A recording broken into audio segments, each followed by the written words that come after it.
उन्होंने नीचे वाले पानी में जो तालाब है उसमें पॉइजन मिला दिया था, जहर मिला दिया। अब बिना पानी के तो सर्वाइव करना भारी काम है।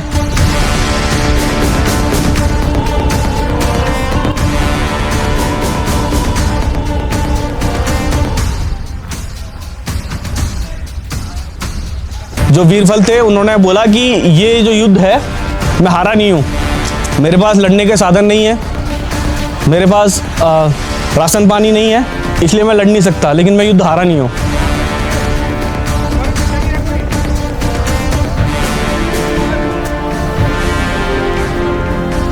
तो ये पहला एक ऐसा वॉर मेमोरियल है जो कि हमारे दुश्मन ने इनके लिए बनाया कि ये इतने बहादुर थे कि हम इनको याद रखना चाहेंगे। यहाँ के किंग थे वीर बलभद्र थापा।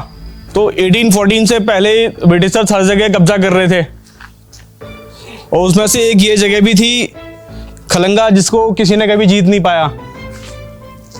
गोरखा समझते हो ना? फौज के अंदर, हाँ बिल्कुल वही बता रहा हूँ, फौज के अंदर एक अलग से रेजिमेंट है, गोरखा रेजिमेंट। मोस्टली वो लोग नेपाल या पहाड़ से बिलोंग करते हैं, ठीक है। तो ये भी एक पहाड़ है और गोरखाओं के बारे में ऐसा कहा जाता है कि जो डरता नहीं है या तो वो गोरखा है या वो झूठ बोल रहा है, जिसे मौत से डर नहीं लगता, ठीक है। इतने बहादुर होते हैं वो लोग। 1814 में जब यहाँ लड़ाई हुई तो एक जनरल जेलेफ्सी नाम से थे, जनरल जेलेफ्सी। तो उनके पास करीब 1800 या 1800 से 3400 की एक टुकड़ी थी सेना की, जिन्होंने यहाँ भेजा कि इस चीज़ को आपको कब्जा करना है यहाँ पे। और यहाँ का जो एनवायरनमेंट था उस टाइम, किंग वगैरह के पास कोई वेपन्स नहीं थे, कोई तोप नहीं थी, वो सिर्फ इनके पास, ऊपर देख रहे हो, ऊपर देखो एक बार, इस वेपन का नाम ऐसे जानते हो? खुकरी बोलते हैं इसको। उन लोगों के पास सिर्फ खुकरी थी, लाठी, डंडे, ईंट, पत्थर, इसके अलावा कुछ नहीं था। भाला वगैरह कह सकते हैं, बट उनका मोस्टली जो ऐसा होता है ना कि हर एक फौज को या हर एक सैनिक को अलग अलग डिवीजन में एक वेपन्स मिलते हैं, है ना, उस तरीके से इनके पास ये खुकरी थी। तो उन्होंने सारी लड़ाई खुकरी, ईंट, पत्थर इनसे ही लड़ी। जब जनरल जेलेफ्सी ने यहाँ पे अटैक किया तो करीब 3400 सैनिक वो आए और इन लोगों ने यहाँ की जो लेडीज थी, यहाँ के जो बच्चे थे, यहाँ के जो सैनिक थे, उन सब ने मिलके उन 3400 लोगों को हरा दिया। ये सिर्फ 1400 लोग थे। ये 1400 लोग, वो 3400 के आसपास, उनके पास वेपन्स थे, इनके पास सिर्फ खुकरी, लाठी, डंडे, ईंट, पत्थर। लेकिन इनके पास एक चीज थी, हौसला। इनकी महिलाओं में, इनके बच्चों में हौसला था लड़ने का, जीतने का। उन 3400 लोगों को हरा के इन्होंने वापस भेज दिया। उसके बाद एक कर्नल रावी आए, जो कि कभी कोई बैटल नहीं हारे थे, कभी कोई बैटल नहीं हारे थे। तो जनरल जेलेफ्सी ने उनको भेजा कि आप जाइए, एक बार आप ट्राई करिए। वो आए, उनको पहले दिन ही इन्होंने मार गिराया।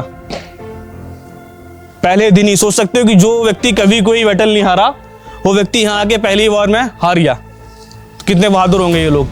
बहादुर में सबसे बड़ी चीज उनकी जो महिलाएं थी, उनके जो बच्चे थे, उन लोगों ने उनको हरा दिया और साथ में जनरल जेलेफ्सी को भी खत्म कर दिया। तो 3400 लोगों को उन्होंने यहाँ से हरा के भेज दिया। उसके बाद जब उनकी और टुकड़ी आई, उनका जो और बैकअप आया, उन लोगों ने कुछ चालाकियां की। अभी जैसे हम नीचे खड़े थे ना, वहाँ तालाब था, तो वहाँ उस टाइम वो तालाब इनका पानी का स्रोत हुआ करता था। अभी भी बारिश के टाइम में यहाँ पानी आता है तो वो तालाब पूरा भर जाता है, वो साफ पानी रहता था उस वक्त। तो उसी से इनका खाना पीना सारी चीज़ें चलती थी। तो उन्होंने फिर, एक होता है ना कूटनीति, उन्होंने कूटनीति से इन लोगों को यहाँ का जो रास्ते थे, रास्ते ब्लॉक कर दिए।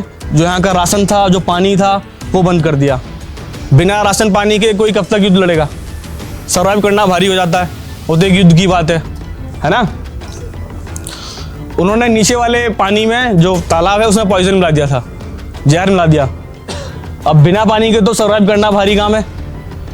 जब यहाँ से कुछ लोग गए, उन्होंने पानी पिया, तो उन लोगों की मृत्यु हो गई, कह सकते हैं शहीद हो गए वो, ठीक है। उसके बाद जो वीरफल थे उन्होंने बोला कि ये जो युद्ध है मैं हारा नहीं हूँ, मेरे पास लड़ने के साधन नहीं है, मेरे पास राशन पानी नहीं है, इसलिए मैं लड़ नहीं सकता, लेकिन मैं युद्ध हारा नहीं हूँ। उन्होंने फिर ये गांव छोड़ दिया यहाँ से, ये पूरा एक बस्ती हुआ करती थी, पूरा एक महल टाइप हुआ करता था। यहाँ जब खुदाई हुई थी तो आज भी इस जमीन पे यहाँ पे नीचे गोले पाए जाते हैं बारूद के। सामने से आप देखेंगे कि ये जो सहजदार रोड पे जहाँ हम लोग रहते हैं, जहाँ हमारी एकेडमी है, हमसे करीब 3 किलोमीटर पहले खलंगा पार्क पड़ता है। तो वहां से जब इनका राशन पानी वगैरह सब कट गया, सारे रास्ते ब्लॉक हो गए, वहां से उन्होंने एक गोला दागा, उसकी वजह से पूरा यहाँ का जो भी था सब कुछ खत्म हो गया। यहाँ का जो महल बना हुआ था, जो घर बना हुआ था, गांव था, वो सब खत्म हो गया। फिर वीरभद्र ने यहाँ से जगह छोड़ दी। उन्होंने बोला कि मैंने हार नहीं मानी, मेरे पास राशन पानी नहीं है, लड़ने के लिए मेरे पास अभी सैनिक नहीं है, इसलिए मैं लड़ नहीं सकता। उन्होंने ये जगह छोड़ दी। तो ये पहला एक ऐसा वॉर मेमोरियल है। एक होता है ना कि हम कोई विक्ट्री की याद में, कोई जीत की याद में एक मेमोरियल बनाते हैं। ये मेमोरियल जनरल जेलेफ्स्की की जो यूनिट थी उन लोगों ने बनाया कि हमें पहला एक ऐसा वॉरियर मिला वीरभद्र, जिसकी याद में हम बनाना चाहेंगे। तो ये पहला एक ऐसा वॉर मेमोरियल है जो कि हमारे दुश्मन ने इनके लिए बनाया कि ये इतने बहादुर थे कि हम इनको याद रखना चाहेंगे। तो बस छोटी सी एक ये कहानी थी यहाँ की। ये सिर्फ मैंने इसलिए सुनाई कि आप लोग इसी हौसले के साथ फौज में जाना चाहते हैं, है ना।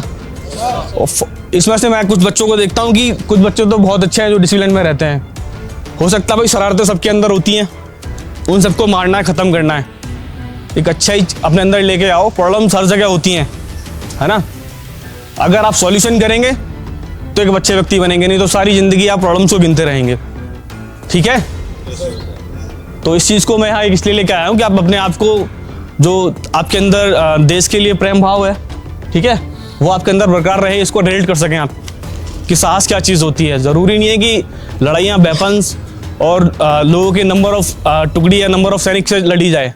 कुछ लड़ाइयाँ हौसले से लड़ी जाती हैं, ठीक है, जो कि आप सोच सकते हैं, रिलेट कर सकते हैं कि जो छोटे छोटे बच्चे, महिलाएं, जो जिनके पास सिर्फ खुखरी है, हथियार के तौर पे डंडे हैं, लाठी है, पत्थर है, उन चीज़ों से उन्होंने उन लोगों को हरा दिया जिनके पास तोप थी, गोले थे, वेपन्स थे, उन सबको हरा दिया। ठीक है। तो सबसे बड़ी चीज़ है हौसला और यूनिटी। और यूनिटी हमेशा अच्छे काम में दिखाओ, बुरे काम में नहीं। ठीक है। यूनिटी हमेशा अच्छे काम में। जैसे आप लोग आ भी रहे हैं ना रास्ते में, तो यूनिटी होनी चाहिए कि तुम्हारे तुम साथ में जा रहे हो। जब सामने वाला कोई देखे, यहाँ के लोग देखें, तो उन लोगों को लगे कि हाँ वाकई में ये अच्छे बच्चे हैं।